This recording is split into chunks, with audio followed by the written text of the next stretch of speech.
අඩුනාද?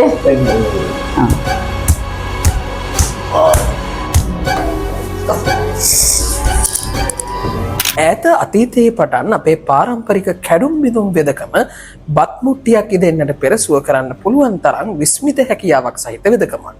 අද වෙනකොට අප අතරින් වියකී තියෙන පාරම්පරික නිල වෙදකම දේශීය හෙළ වෙදකමේ එන තවත් එක වටිනා අංගයක් විදිහට අඳුන ගන්න පුළුවන්.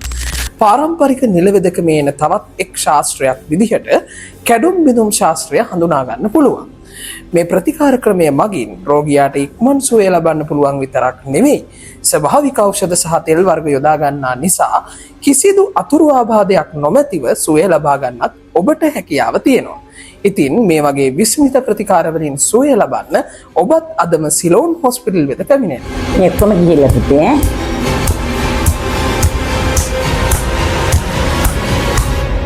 දැන් හරි ගියා නේද? පාත් කරන්නේ? හරි ගියා නේද? හරිනේ?